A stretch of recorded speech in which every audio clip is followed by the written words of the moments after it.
flight route data has revealed the walls of the physical prism of the global matrix.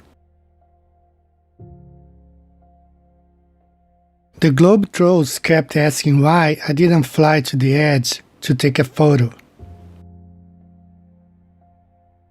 I told them there were no actual flights that went beyond a certain boundary. They didn't believe me, so I decided to prove it. Automatic Dependent Surveillance Broadcast, or ADS-B, is a surveillance technology in which an aircraft determines its position via satellite navigation and periodically broadcasts it, enabling it to be tracked. The information can be received by air traffic control ground stations as a replacement for secondary radar. It can also be received by other aircraft to provide situational awareness and allow self-separation.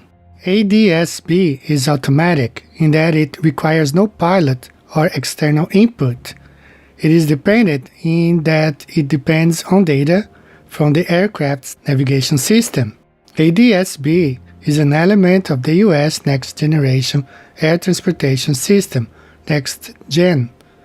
Airports Authority of India upgrade plans in line with ICAO Global Plan Initiatives and Aviation System Block Upgrade and the Single European Sky ATM research. ADS-B equipment is currently mandatory in portions of Australian airspace.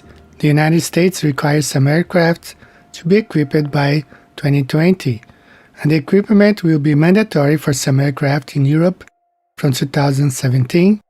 Canada is already using ADS-B for air traffic control.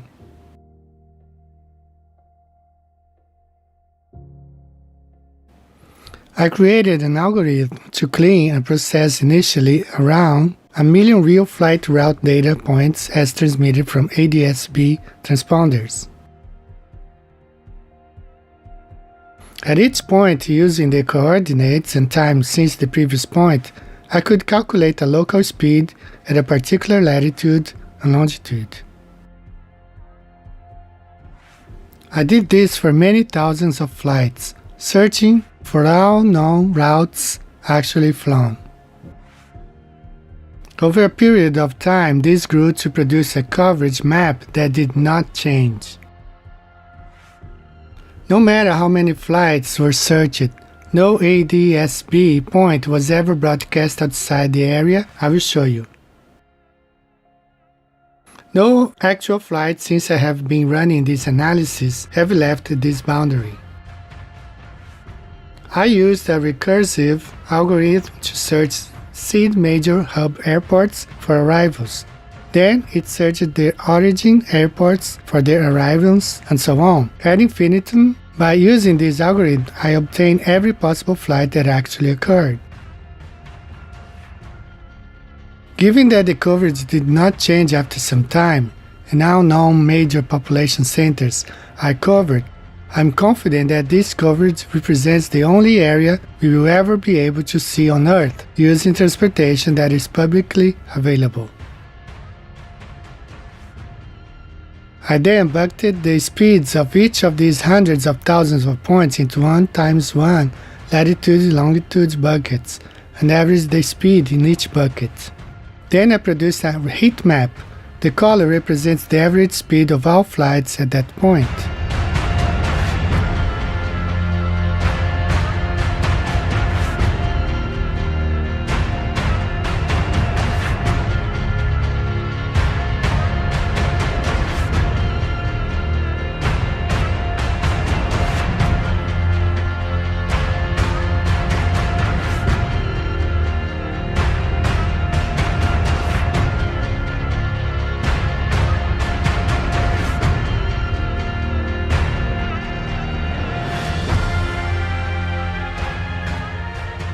Note the blue patch near New Zealand of flights averaging 2,000 nautical miles per hour, which suggests a map distortion around New Zealand which may be misrepresented in location.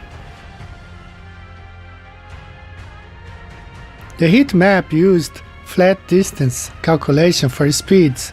I also calculated a sphere distance calculation for comparison. Now look at the sphere calculation version and notice how the massive increase in flight east to west speeds near New Zealand, for example, is slightly concealed by the sphere geometry.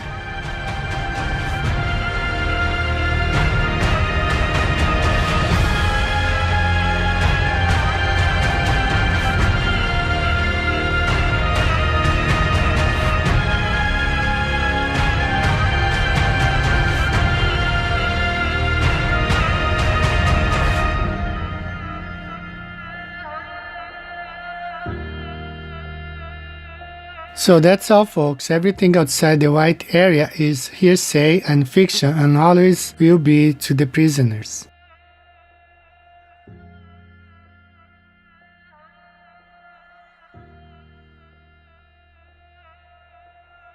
You need to understand that flights that can leave the tracked region and go at any speed outside the edges.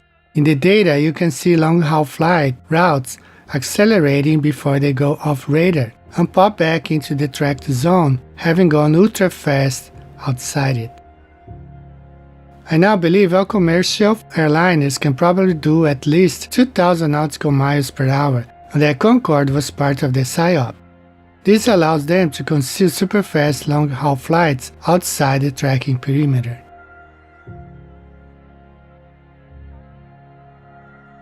Imagine all the hidden land.